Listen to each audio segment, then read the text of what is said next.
강댕이골이라 불려온 가야산 용현 계곡.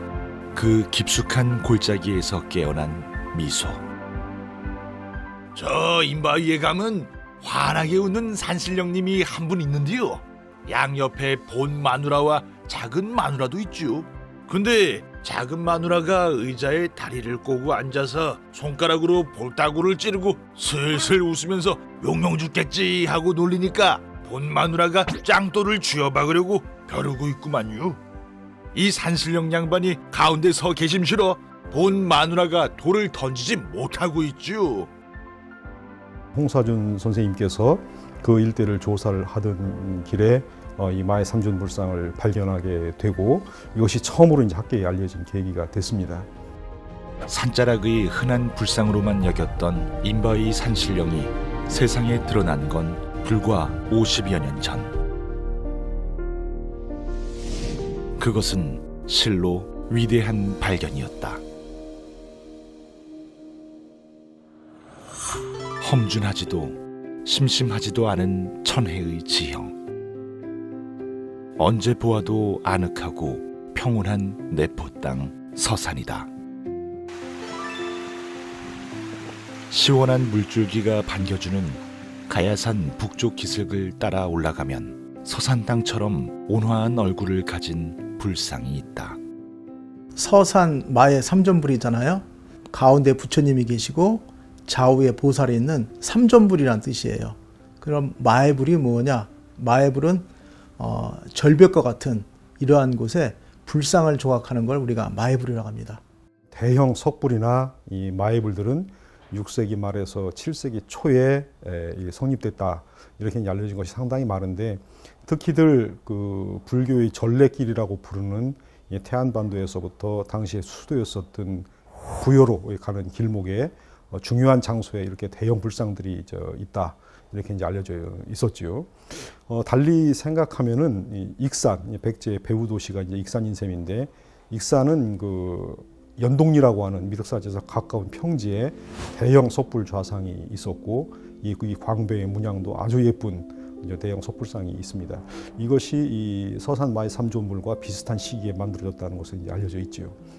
백제의 미를 오롯이 담고 있는 서산 마의 열의 삼존상의 등장으로 우리는 비로소 백제 불상의 진짜 모습을 마주할 수 있게 되었다.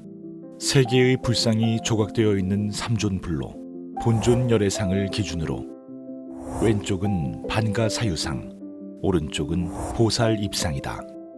오른쪽에 있는 이 보살님이 굉장히 중요한데 이 보살이 처음 등장한 게 어디냐면 중국에 있는 사천성 성도에 있는 그 만불사라고 하는 절터인데 그 시대가 양나라예요.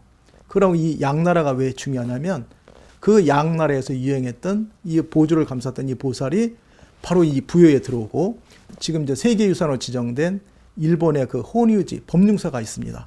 이 몽전에 있는 구세관음이라고 하는 이 관음보살상 여기에도 이런 보주가 있고 또 법륜사에 많이 있어요. 중국 남조 양나라 때 있는 것이 백제에 들어와서 마에불에도 만들어지고 나중에 일본에도 이렇게 그 백제의 어떤 그 기술이 전파가 돼서 일본의 불상이 만들어지는 그러니까 어떻게 보면 이 동아시아에 있어서 불상 연구하는데 하나의 중심이 되는 것이 서산 마의 삼존불 오른쪽에 있는 그런 봉보지 보살상이에요. 서산 마의 열의 삼존상이 백제 최고의 걸작품으로 평가받는 이유는 다름 아닌 미소. 해의 방향에 따라 달라지는 미소는 신비롭고 경이롭기까지 하다. 단단한 바위를 파내 숨은 부처를 드러내려면 얼마나 공을 들였을까. 감히 짐작조차 가지 않는 수행이다. 옆에서 바라보면 더욱 정교해서 석공의 고뇌가 더 깊게 느껴지는 듯하다. 서산 마의 삼존불은 아주 단단하고 거친 화강암 암반을 이제 조형을 한 것이죠. 아래부터 위까지 약 10여 미터가 넘는 층암 절벽에 만들어져 있고 이 마의 삼존불의 바로 윗부분은 앞으로 돌출된 이런 암반을 사용을 했습니다. 그리고 태안 마의 삼존불도 마찬가지로 상부가 앞으로 기운 걸 볼 수 있죠.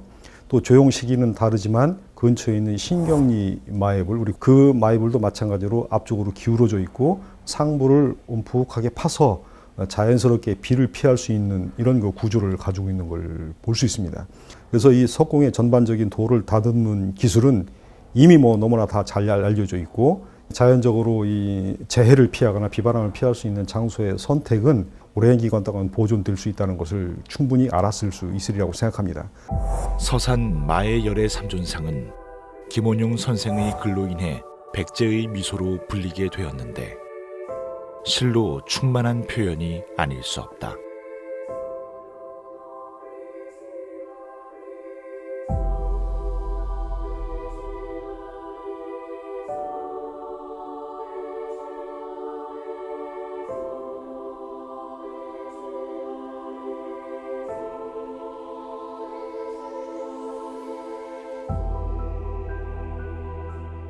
서산마의 삼존불 같은 경우는 굉장히 그 부처님의 미소가 다른 부처님들에 비해서 해맑죠. 근데 아마 그거는 그 당시 어떤 백제의 어떤 그 여유로움이라든가 어떤 백제 시대의 어떤 그 사람들의 어떤 평상시 그 모습을 그런 부처님한테 이렇게 표현한 것이 아닌가, 그런 생각이 좀 많이 듭니다. 1500년의 세월을 건너뛰어 우리에게 온 백제의 미소. 이토록 소박하고 따스한 미소는 아마도 백제인의 것이리라. 내포 땅에 뿌리 내리고 사는 이들의 넉넉한 성품과 꼭 닮은 미소다. 국보로 지정된 서산 마의 열의 삼존상엔 한땐 보호각이 설치되기도 했었는데 훼손 문제로 2007년 보호각을 철거했다. 이제는 오가는 이 누구나 백제의 미소를 만날 수 있으니 더욱 반가운 일이다. 그런데 어째서 깊은 산속에 부처를 숨겨놓은 건지 이유가 궁금하다.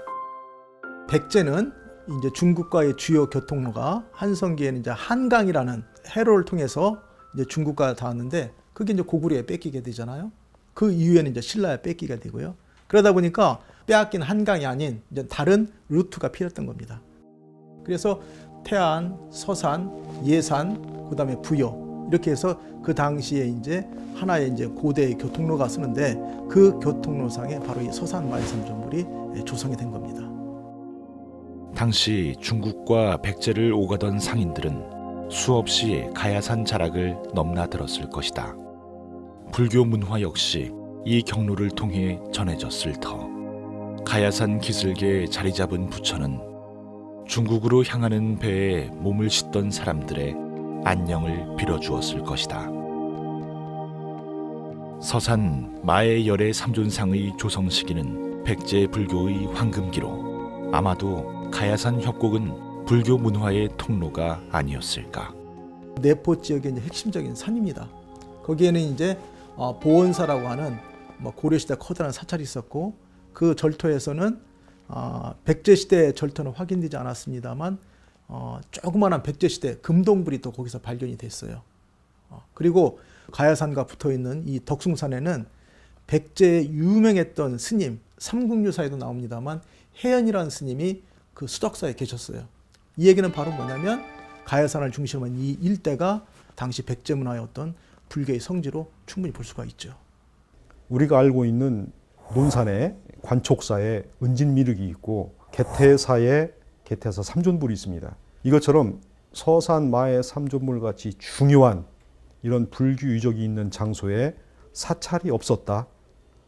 그럼 관리를 누가 하고 누가 여기에 대해서 기도를 하고 했겠습니까?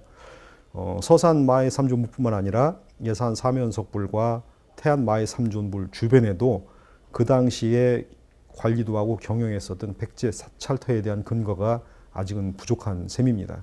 그렇지만 이 보원사지가 서산 마의 삼존불과 관련이 있다고 한다면은 거기에는 백제 시대와 버금갈 수 있는 유구나 유적은 충분히 있었을 거라고 생각합니다. 일찍이 백제는 중국으로부터 선진 문물을 받아들여 자기 것으로 소화하고 이를 한 단계 높은 수준으로 끌어올렸다. 그중 하나가 불교 문화였다. 수준 높은 문물을 신라, 가야, 외 등에 전해주어 그 나라의 문화 수준도 높여주었다. 가장 적극적인 자료는 이제 일본석이라고 있습니다. 이 기록에 보면은 백제가 일본의 불교를 전래했다. 스님이 가시면서 부처님의 살이라든가 또는 불상, 경전도 같이 전해줍니다. 그래서 일본의 불교를 전래해 준 것이 백제였고, 일본에 현재 유행하고 있는 그 아스카 지역에 있는 기와라든가 또는 탑의 형태 또는 이제 건물의 기단, 이게 보면은 백제 거하고 똑같습니다.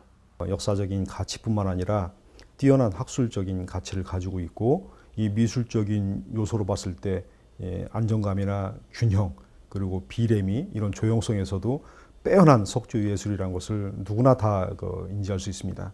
이런 서산 마의 삼존부를 백제 미소로 인식할 것이 아니라 대한민국의 미소로 인식을 하고 앞으로 길이 보존할 수 있는 이런 역량들이 좀 총 직결이 됐으면 좋겠습니다. 백제인들의 솜씨를 한눈에 엿볼 수 있는 빼어난 예술품.